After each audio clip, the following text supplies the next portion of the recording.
जय श्री राम दोस्तों। BRP YouTube channel पर आपका स्वागत है। दोस्तों, जैसा कि आप जानते हैं कि बोर्ड के एग्जाम 10वीं और 12वीं के मार्च में शुरू होने वाले हैं। 10-15 दिन शेष रहे हैं। तो दोस्तों, राजस्थान बोर्ड ने महत्वपूर्ण प्रश्न बैंक जारी किया है। तो दोस्तों, हम आज शुरू करेंगे उन महत्वपूर्ण प्रश्नों पर चर्चा। मुझे पता है कि 10-15 दिन ही रहे हैं एग्जाम के। दोस्तों, मैं ज़्यादा आपका समय नहीं लूंगा। प्रश्न उत्तर ही करेंगे हम। तो दोस्तों, आप कहोगे कि सर प्रश्न उत्तर तो वैसे भी किताब में लिखे हुए हैं, गाइड में लिखे हुए हैं, वो पढ़ लेंगे। परंतु दोस्तों, क्या होता है कि हम पढ़ेंगे ना, तो एक तो आंखों से देखोगे और कान से सुनोगे, तो दृश्य और श्रव्य दोनों इंद्रियां एक साथ काम करेगी, तो वो चीज जल्दी याद हो जाएगी। क्योंकि हम फिल्म वगैरह देखते हैं तो उसमें भी कोई डायलॉग वगैरह आता है और हम देखते हैं, सुनते हैं, तो वो हमें याद रहता है, परंतु पढ़ी हुई चीजें हम भूल जाते हैं। तो यहाँ पर दृश्य और श्रव्य दोनों साधन काम करेंगे, इसलिए हम ये टेस्ट सीरीज आज शुरू कर रहे हैं। तो बने रहिए हमारे साथ और शुरू करते हैं। यानी बोर्ड द्वारा जारी प्रश्न बैंक। तो जल कुंभी और जल कुमुदनी में परागण किसके द्वारा होता है दोस्तों? तो परागण वैसे आप जानते हैं कि पराग कोश से परागकण निकलकर वर्तिका ग्रह पर पहुंचते हैं, उसे परागण कहते हैं। वो किसके द्वारा होता है? जल कुंभी और जल कुमुदनी में। ये दोनों ही जलीय पादप है, परंतु क्या होता है कि इनका पुष्प और पुष्पासन जल की सतह से ऊपर आ जाता है और वो एक रंगीन पुष्प होता है जो कीटों को अपनी ओर आकर्षित करता है। तो इसमें जो परागण होता है वो चमगादड़ जल पक्षी द्वारा न होकर कीट व वायु द्वारा होता है। कीटों द्वारा और वायु द्वारा होता है जल कुंभी और जल लिली में। आवृतबीजी पादपों का जो बीजांड होता है वो किसके समकक्ष है, या तकनीकी शब्द वो किसके बराबर है? तो बीजांड को हम गुरु बीजाणु के नाम से भी जानते हैं। और आप जानते हैं कि निषेचन के बाद में बीजांड है वो बीज में बदलता है। पुंकेसर के पुतंतु का समीपस्थ छोर किससे जुड़ा होता है? तो ये जुड़ा होता है पुष्पासन और पुष्प दल से जुड़ा होता है। जैसा कि आप जानते हैं कि जो पुंकेसर होता है वो इस प्रकार से संरचना होती है, और ये भाग होता है ये पुतंतु फिलामेंट कहलाता है, और ये जो भाग होता है ये परागकोश होता है, और परागकोश के अंदर पराग कण पाए जाते हैं, और ये होता है योजी ऊतक। ये होता है योजी ऊतक। आवृतबीजी पादपों में नर युग्मकोद्भिद क्या बनाता है? तो दोस्तों, आवृतबीजी पादपों में नर युग्मकोद्भिद है वो दो नर युग्मक और एक कायिक कोशिका का निर्माण करता है। दो नर युग्मक और एक कायिक कोशिका का निर्माण करता है। पराग कणों को बहुत वर्षों तक द्रव नाइट्रोजन में या द्रवित नाइट्रोजन में किस तापमान पर सुरक्षित रखा जाता है?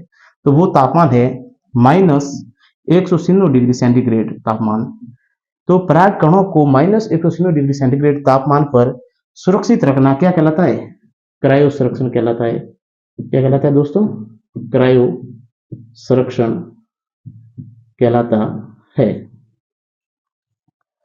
एक आवृतबीजी पादप में कार्यशील गुरु बीजाणु से क्या विकसित होता है? तो इससे भ्रूणकोश विकसित होता है, जिसे एम्ब्रियो सैक भी कहते हैं। परागकणों को जीवाश्म के रूप में लंबे समय तक सुरक्षित कौन रखता है? यानी परागकणों पर ऐसा क्या पाया जाता है जिसके कारण से ये लंबे समय तक सुरक्षित रह सकते हैं? तो परागकणों पर जो बाह्य शॉल होता है वो स्पोरोपोलिन से बना होता है, जिसके कारण से ये लंबे समय तक जीवाश्म के रूप में सुरक्षित रहते हैं। एंजियोस्पर्म या आवृतबीजी पादप या पुष्पीय पादपों में नर युग्मक किसके विभाजन से बनता है? तो नर युग्मक का जो विकास होता है वो होता है जनन कोशिका से। किसी पौधे में 2n बराबर द्विगुणित 28 गुणसूत्र है कि पराग कणों को संवर्धन माध्यम में वृद्धि करने पर कैलस प्राप्त होता है। कैलस की कोशिकाओं में गुणसूत्रों की संख्या कितनी होती है? तो गुणसूत्रों की संख्या आधी हो जाती है। कितनी होती है? 14 होती है। गुरु बीजाणु धानी किसके समतुल्य है? वापस आया ये प्रश्न। तो गुरु बीजाणु धानी बीजांड के समतुल्य है, और बीजांड निषेचन के बाद बीज में बदलता है, और फल जो है वो अंडाशय है वो जब परिपक्व होता है तो फल में बदलता है। कच्चे नारियल में नारियल पानी क्या है? तो कच्चे जो नारियल होते हैं उसमें नारियल पानी है वो स्वतंत्र केंद्रीय भ्रूणपोष होता है, स्वतंत्र केंद्रीय भ्रूणपोष होता है। बीज में बीजांडकाय को क्या कहते हैं? दोस्तों जो बीज में बीजांडकाय होता है उसे परिभ्रूणपोष के नाम से जानते हैं। किस नाम से जानते हैं दोस्तों? परिभ्रूणपोष के नाम से जानते हैं। द्विनिषेचन किस में होता है? तो द्विनिषेचन एंजियोस्पर्म में होता है। एंजियोस्पर्म कहे, पुष्पीय पादप कहे, आवर्तबीजी पादप कहे, एक ही बात है। आवर्तबीजी पादपों में दोहरा निषेचन या द्विनिषेचन की आवश्यकता किसके निर्माण के लिए होती है? तो यह होती है भ्रूणपोष के निर्माण के लिए होती है दोहरा निषेचन की आवश्यकता। पुष्पीय पादपों में बिना निषेचन के बीज बनना असंगजनन कहलाता है। क्या कहलाता है दोस्तों? असंगजनन कहलाता है। और बिना निषेचन के फल बनना अनिषेक फलन कहलाता है। ये दोनों ही इंपॉर्टेंट है कि बिना निषेचन के बीज बनना असंगजनन और बिना निषेचन के फल बनना अनिषेक फलन कहलाता है। और भ्रूणकोश की किस कोशिका से होकर परागनलिका भ्रूणकोश के अंदर प्रवेश करती है? तो यह करती है सहायक कोशिका से होकर भ्रूणकोश में प्रवेश करती है। भ्रूणकोश है वो 7 कोशिकीय और 8 केंद्रकीय संरचना है। दोहरा निषेचन क्या है? दोहरा निषेचन एंजियोस्पर्म पादपों का एक विशेष गुण है। दोहरा निषेचन किसे कहते हैं? 2 नर युग्मक प्लस 1 अंड कोशिका का मिलना, 1 नर युग्मक और 2 ध्रुवीय केंद्रक का मिलना, 2 नर युग्मक और 2 अंड कोशिका का मिलना, या युग्मक संलयन प्लस त्रिसंलयन को हम क्या कहते हैं? दोहरा निषेचन कहते हैं। युग्मक संलयन प्लस त्रिसंलयन को हम क्या कहते हैं? दोहरा निषेचन या द्विनिषेचन कहते हैं।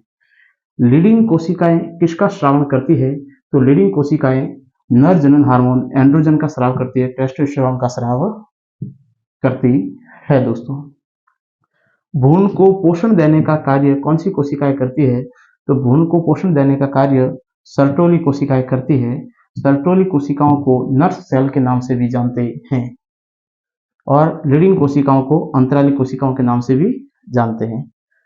अंडो उत्सर्ग के बाद अंडाशय पुटिका के सिकुड़ने पर बना भाग क्या कहलाता है? तो यह भाग कार्पस ल्यूटियम कहलाता है। क्या भाग कहलाता है? कार्पस ल्यूटियम कहलाता है। कौन सी सहायक जनन ग्रंथि सिर्फ स्तनधारी नर में पाई जाती है? तो यह ग्रंथि है काउपर ग्रंथि। इस ग्रंथि का क्या नाम है दोस्तों? काउपर ग्रंथि। नर जनन तंत्र में शुक्राणु कोशिकाओं के परिवहन का सही क्रम है, यानी शुक्राणु किस प्रकार से गमन करते हैं उसका क्रम पूछा है। तो वर्षण से अधिवर्षण में जाते हैं शुक्राणु, अधिवर्षण से शुक्रवाहिका में, शुक्रवाहक में, स्खलन नलिका में और मूत्रमार्ग में, या फिर वर्षण से अधिवर्षण, अधिवर्षण से शुक्रवाहिकाएं, शुक्रवाहिका से वर्षण जाल और मूत्रमार्ग में, या शुक्रजनक नलिकाओं से निकलकर वर्षण जालिकाओं में, वर्षण जालिकाओं से शुक्रवाहिकाओं में, फिर अधिवर्षण में, फिर शुक्रवाहक में, फिर स्खलन नलिकाओं में, फिर मूत्रमार्ग में और फिर यूरेथ्रल मिट्स में, या वर्षण से अधिवर्षण में और फिर मूत्रमार्ग में। तो इसका सही उत्तर होगा ये शुक्राणु के परिवहन का जो रास्ता है वो है शुक्रजनक नलिकाएं, फिर वर्षण जालिकाएं, फिर शुक्रवाहिकाएं, अधिवर्षण और फिर शुक्रवाहक, स्खलन वाहिनी, मूत्रमार्ग और यूरेथ्रल मिट्स। ये होगा सही उत्तर। फिर यदि मनुष्यों में शुक्र वाहिनियों को काटकर हटा दे तो कौन सा कार्य प्रभावित होगा दोस्तों? वीर्य नहीं बनेगा, वीर्य में शुक्राणु नहीं होंगे, शुक्र जनन नहीं होगा या शुक्राणु नहीं बनेंगे। तो अगर शुक्र वाहिनी को काटकर हटा देंगे दोस्तों तो वीर्य के अंदर शुक्राणु नहीं होंगे। वीर्य के अंदर क्या नहीं होंगे दोस्तों? शुक्राणु नहीं होंगे। रजोधर्म होता है कब होता है? एफएसएस हार्मोन की कमी से, एलएस हार्मोन के बढ़ने से, या एस्ट्रोजन व प्रोजेस्टेरोन मादा जनन हार्मोन के कमी से, या कोई नहीं। तो इसका होगा एस्ट्रोजन व प्रोजेस्टेरोन हार्मोन की कमी से रजोधर्म होता है। प्रश्न नंबर आज का 27। अर्धसूत्री विभाजन के पश्चात प्रत्येक oocyte से क्या बनता है? एक अंडाणु बनता है, 2 अंडाणु बनते हैं, 3 अंडाणु या 4 अंडाणु, तो प्रत्येक oocyte से एक अंडाणु बनता है। अगला प्रश्न 28वां, कुछ हार्मोन जैसे HCG, HPL, एस्ट्रोजन और प्रोजेस्टेरोन कहाँ उत्पन्न होते हैं? ये कहाँ उत्पन्न होते हैं? फैलोपियन नलिका में, पीयूष ग्रंथि में, अंडाशय में या अपरा या प्लेसेंटा में? तो ये उत्पन्न होते हैं अपरा या प्लेसेंटा में। भ्रूण की प्रथम गतियां और उसके शीर्ष पर बालों का आना या प्रकट होना गर्भावस्था में किस महीने में दिखाई देता है? 5वां महीना, 6वां महीना, 3रा महीना या 4वां महीना? तो ये बालों का आना वगैरह दिखाई देता है 5वें महीने में। किस महीने में दिखाई देता है बच्चों? 5वें महीने में। ताजे मुक्त हुए मानव अंडे यानी अंडाणु में होता है एक X गुणसूत्र, एक Y गुणसूत्र, 2 X गुणसूत्र या X व Y दोनों गुणसूत्र। तो एक ताजा जो मानव अंडाणु होता है उसमें होता है एक X गुणसूत्र। दोस्तों, जीवन के किस चरण में अन्न जनन प्रारंभ हो जाता है?